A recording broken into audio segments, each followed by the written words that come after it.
इस कहानी में पहली ही रात मेरी पत्नी, जिसे मैं पिछले 10 सालों से जानता हूँ, मुझे बताती है कि वो प्रेग्नेंट है और ये बच्चा उसका है, जबकि आज तक मैंने उसे छुआ भी नहीं। तो ये बच्चा भला मेरा कैसे हो सकता है? मुझे यह सुन बहुत शौक लगता है, लेकिन एक दिन जब सच्चाई मेरे सामने आती है तब। मेरा नाम रौनक है। आज मैं आपको अपनी कहानी बताने वाला हूँ। मैं करीब 10 साल से एक लड़की से प्यार करता हूँ, जिसका नाम मधु है। मधु मेरे घर के पास ही रहती है। जब मैंने उसे देखा था तो मुझे उससे पहली नज़र में ही प्यार हो गया था। वो मेरे उस समय का प्यार है जब मैं यह भी नहीं जानता था कि प्यार होता क्या है। मेरा कपड़े का बिजनेस है जो कि काफी अच्छा चल रहा है। मेरी और कोई भी इच्छा नहीं है सिवाय मधु को अपनी जिंदगी में लाने के। हम दोनों अभी तो बहुत अच्छे दोस्त हैं। मधु मुझसे अपनी सारी बातें शेयर करती हैं। अभी तक मैंने उससे प्यार का इजहार नहीं किया है। मधु का एक सपना है कि उसे मुंबई जाकर एक एक्ट्रेस बनना है, फिल्मों या टीवी में। इसलिए मैंने उसका सपना पूरा करने के लिए उसकी मदद भी की। उसके घरवालों को इस बात के लिए मनाया और उसे मुंबई भी मैं ही छोड़ कर आया। मधु के पापा उसके बचपन में ही चल बसे थे। वो अपनी मम्मी के साथ अपने मामा के यहाँ रहती थी। जब उसके पापा गुजरे थे तो मधु को उस समय बहुत शौक लगा था। कुछ दिनों तक तो वो बोल भी नहीं रही थी। वो अपने मामा को ही पापा कह रही थी। बहुत ही मुश्किलों से उनका परिवार इस सदमे से निकल पाया था। अब मैं चाहता हूं कि मधु अपना यह सपना पूरा करे, इसलिए मैं भी उसकी मदद कर रहा हूं, लेकिन शायद यह उतना आसान भी नहीं था। मधु 5 सालों से मुंबई में ही है। मैं उससे बीच बीच में बात करता रहता हूं, कभी कभी उससे मिल भी आता हूं। मेरे दोस्त तो मुझे कहते हैं कि मैं मधु को प्रपोज कर दूं। मैंने ऐसा बहुत बार करने की कोशिश की, पर उसे अपने प्यार के बारे में बता नहीं पाया। शायद मुझे इस बात का डर था कि कहीं वो मुझसे बात करना ना बंद कर दे। मेरे दोस्तों के कहने पर एक रात मैंने मधु को फोन किया तो उसने वहां से कुछ घबराते हुए कहा कि रौनक, कहाँ हो तुम? मैंने कहा, मधु, मैं अभी तो घर पर हूं। क्यों, क्या हुआ? वो बोली कि घर पर। मुझे यहां एयरपोर्ट पर छोड़कर तुम घर पर क्या कर रहे हो? मुझे तो उसकी बात से कुछ समझ नहीं आ रहा था। मैंने बोला कि मधु, मैं रौनक हूं। वो फिर बोली, हां बोलो, मुझे पता गई कि तुम रौनक हो। मैंने बोला कि मधु, मुझे तुमसे कुछ कहना है। ऐसा कहकर मैंने उसे आई लव यू बोल दिया और मेरी खुशी का ठिकाना नहीं रहा जब मधु ने भी मुझे आई लव यू टू। रौनक बोला। उसके बाद वो बोली कि मैं आ रही हूं सुबह तुम्हारे पास। सुबह वो मेरे घर आई और साथ में उसके माँ और मामा भी हमारी शादी की बात करने आए। सब कुछ इतना जल्दी में हो रहा था कि मुझे कुछ समझ में ही नहीं आ रहा था, लेकिन मैं खुश था। मेरे मम्मी पापा इस शादी के लिए मानेंगे या नहीं, इसका मुझे पता नहीं था, लेकिन उनके जाने के बाद मेरी मम्मी बोली कि 3 दिन में शादी है। मैंने बोला, इतनी जल्दी? मम्मी का मुंह कुछ उतरा हुआ था। वो बोली कि यह सब तुम्हें पहले सोचना चाहिए था। अब तो जल्दी ही करनी रहेगी ना। मुझे मेरे घरवालों का रिएक्शन कुछ समझ नहीं आ रहा था, लेकिन मैं इस बात से ज्यादा खुश था कि मेरी शादी मधु से हो रही है। जल्दी में क्यों हो रही है इसका मुझे पता नहीं था, लेकिन मैंने शादी से मना नहीं किया। शादी को अभी 3 दिन थे। मुझे मधु की आंखों में अपने लिए एक अलग सा प्यार दिखाई दे रहा था, क्योंकि ऐसा मैंने पहले कभी नहीं देखा था। हमारी शादी हो गई। शादी की पहली रात यानी कि सुहागरात, मुझे यकीन ही नहीं हो रहा था कि यह सब सच है। मधु मेरे बिस्तर पर थी।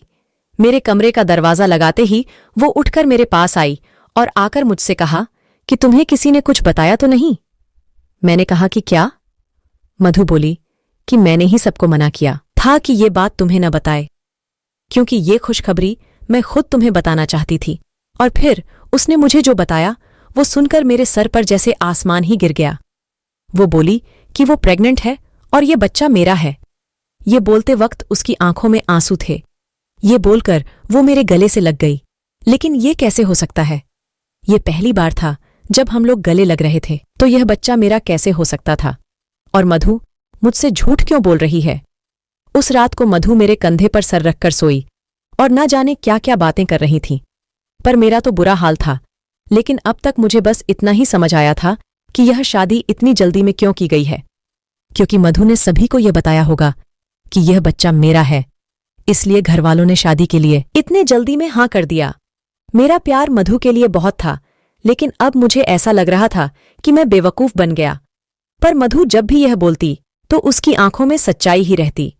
बार बार वो यह भी कहती कि वो मुझसे बहुत प्यार करती है और वो खुश भी बहुत थी। मैंने यह सब 2 महीने तक देखा। इस दौरान मेरे मन में ना जाने क्या क्या चल रहा था। फिर एक रात मैंने मधु से कहा कि मधु, ये सब क्या है और ये बच्चा किसका है? वो बोली, रौनक, तुम क्या मजाक कर रहे हो? मैंने बोला कि मधु, तुम मुझे सच बता दो, मैं तुमसे बहुत प्यार करता हूं। ये बच्चा किसका है? मैं इस बच्चे को अपना लूंगा।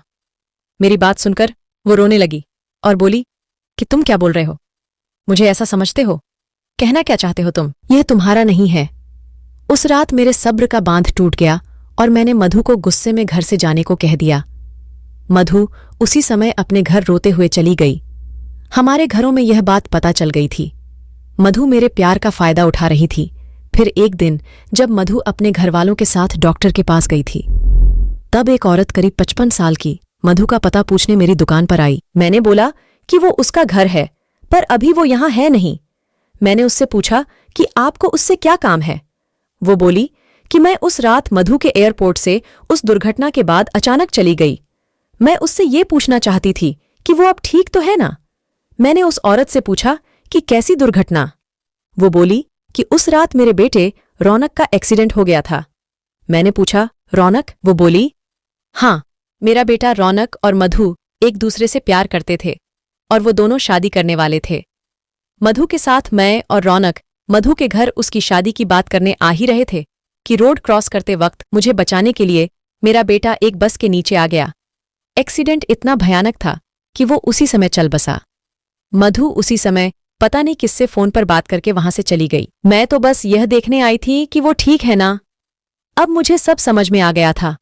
मधु जिससे प्यार करती थी उसका नाम भी रौनक था और उसकी आंखों के सामने वो चला गया।